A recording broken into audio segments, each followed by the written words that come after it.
Hey, what's going on, everybody? Duncan701 here. I do want to say in advance that I have to use the gameplay from yesterday's video because the gameplay that I had set for today's video was overwritten and the file was corrupt.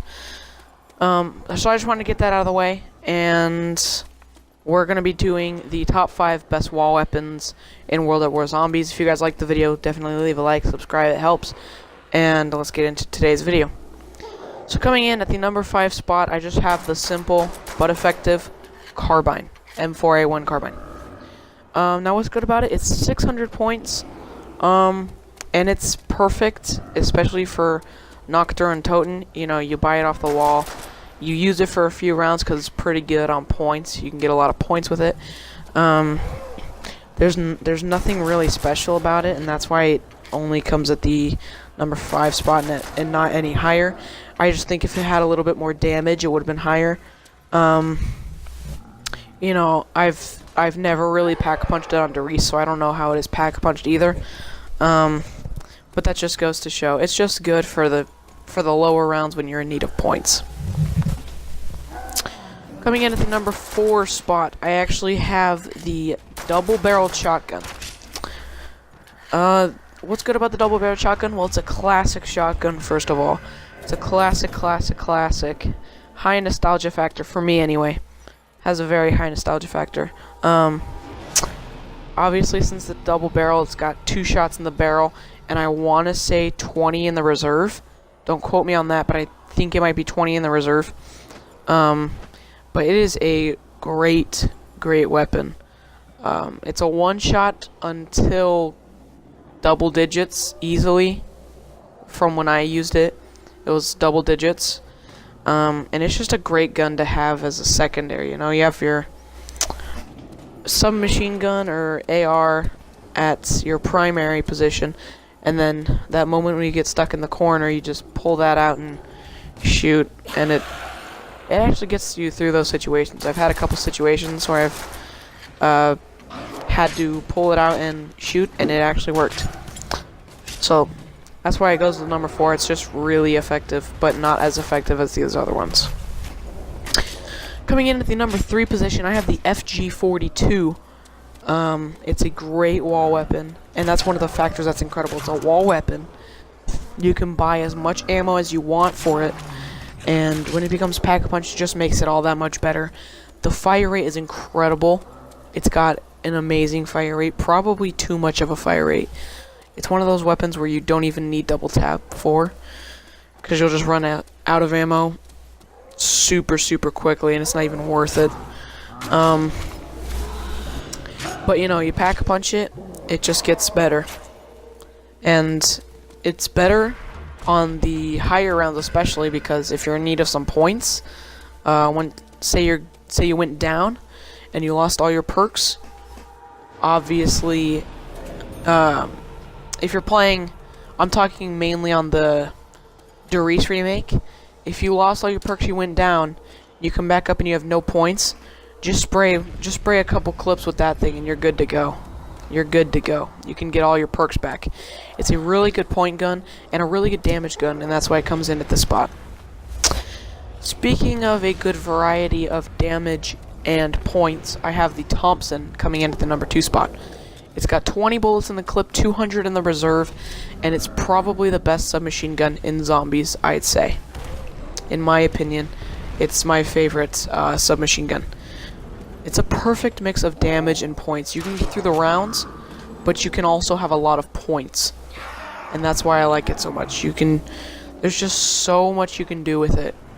It's really fun to use, and I highly recommend that if you're ever playing on Derice, pack-punch it, because it's really fun pack-punched.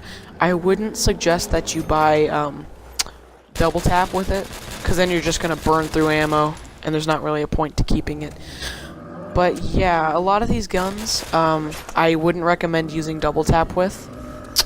You know, mainly because you'll just run out of ammo really quickly, because a lot of the wall weapons have somewhat of a high fire rate.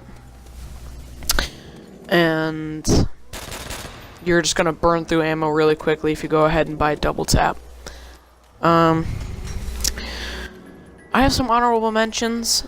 The first honorable mention I have is the Kar 98K. It's a classic weapon.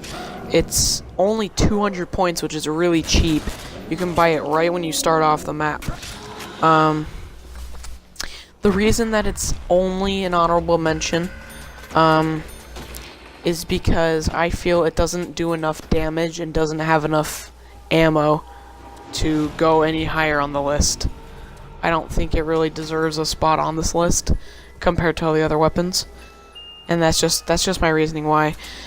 If it had more ammo and you know, a bit more damage instead of having to aim for the head all the time, it'd be a lot better. But that's why it's just an honorable mention, in my opinion. Another weapon that I have on my list is actually the STG-44. It's not a very good gun. I mean, it's a lot better on Origins and the remakes, but just not in regular zombies. Not in the original. I mean, when you pack punch it, it does get a little bit better, but the fire rate is still really slow. Like, I feel for an AR, it should have a lot more of a faster bullet output than that. But then again, you could just fix it with double tap. So that's my reasoning. It's just, it doesn't do enough damage and doesn't shoot fast enough to be on this list. So that's why I made it an honorable mention.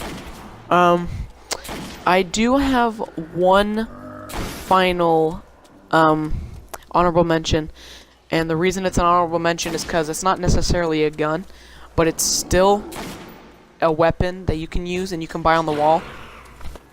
I have the Bowie knife. The Bowie knife, it replaces your regular combat knife with a more bigger sort of butcher-esque knife. It's a one-shot until round 10. So if you're looking for points, just use that until round 10. It's very viable. And even once you get past round 10, it's still not that big of a hassle to get 2 knives in. And I think that it's a very great point builder, and the only reason it's an honorable mention is because it's a knife and not necessarily a weapon that you'd use all the time. Because, you know, you can't pack punch it either. And that's why it comes at this list. The final honorable mention I have is the scoped Kar 98K. Now, I feel the scoped Kar 98K is so much better. As you can see from the gameplay, it is a lot better than the Kar 98K. I don't know. I guess the scope just makes the damage increase.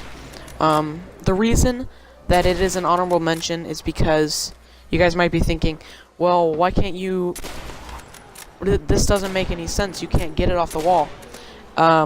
Actually, you can, and that's the reason why it's an honorable mention, is because you can get it from the...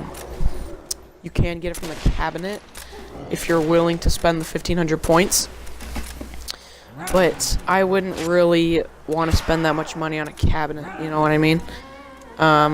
It is a pretty decent weapon, I'm not gonna lie, but because you can only get it from the cabinet and that's really expensive, is why it's on this list.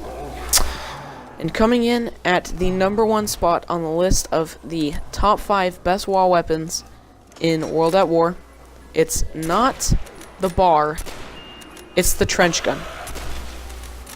Now, why is the trench gun on this list?